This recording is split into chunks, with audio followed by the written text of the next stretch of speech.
My mom gives birth to a baby with giant toes and then people realize it's not a baby. It is very distressing to watch your child suffer the physical and emotional pain of in-person. Some children and their performances are confused in relation to each other, or even paired with them.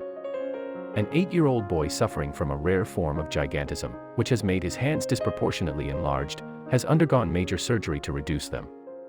Mohammed Kalim, who lives with his parents in a small village in the eastern state of Jharkhand, was born with a condition in which his hands and arms grew so large that he weighed between them with a huge stone.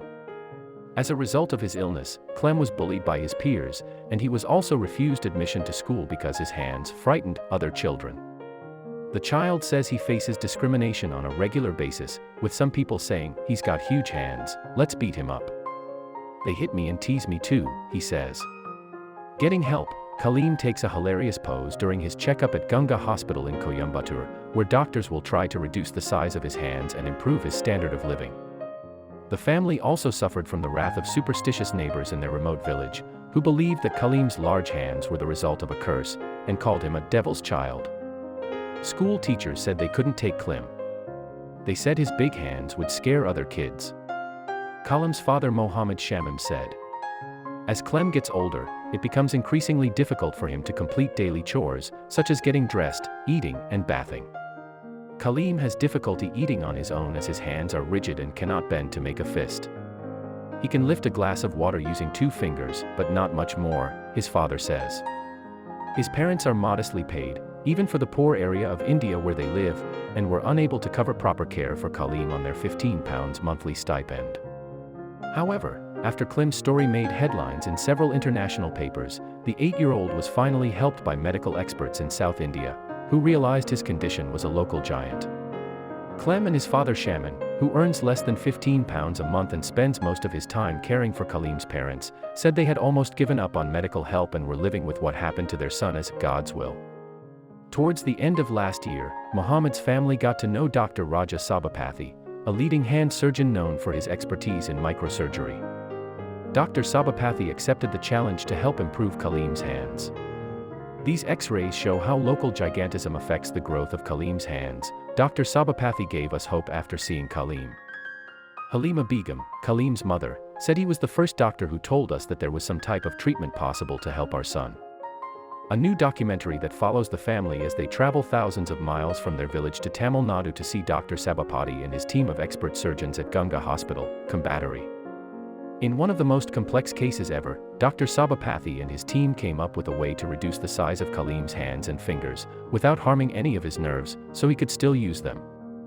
"We decided to go for just one hand to begin with.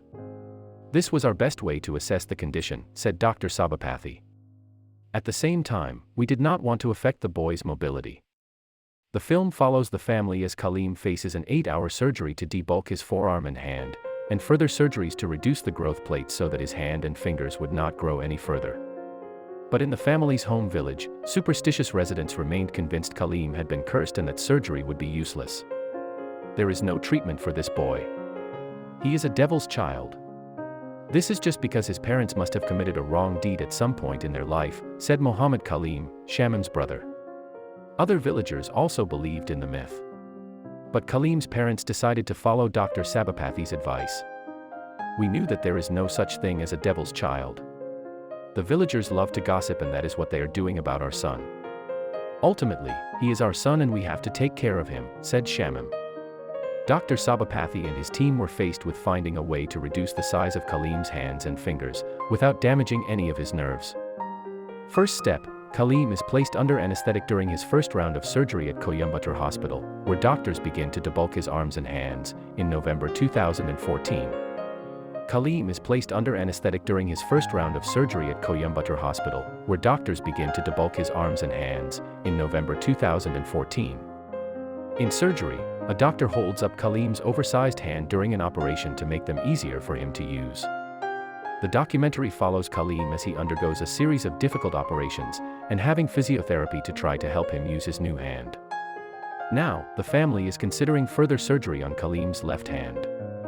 But in their village, Shamim and Halayama were faced with the challenge of overcoming negative reactions of family and neighbors so that Kalim could settle back into normal life. Aman Allah Khan, a village elder, said, it seems that a solution is possible. Here in the village, we thought that the boy was cursed by God. But we think there is a change of fortunes now and the boy might have a better future. New life, after hearing that Kaleem, pictured before surgery with his father Shamim, had undergone operations, the local school has said that they will offer him a place again. New life, after hearing that Kaleem, pictured before surgery with his father Shamim, had undergone operations, the local school has said that they will offer him a place again. Change, Kaleem uses a cell phone during his first round of surgery at Coimbatore Hospital. Getting better, Kaleem shows his hand to doctors who check it after the first round of surgery. Shamim is now optimistic that his son will finally be able to have a normal schooling. Mohammed Sabir, the local school headmaster, said, "We know Kaleem. He had tried to take admission in the school, but for certain reasons we could not accommodate him. We've now had news that he is being treated. With improvement in his hand, we feel that he can begin classes. We are also instructing our schoolchildren to not bully Kaleem."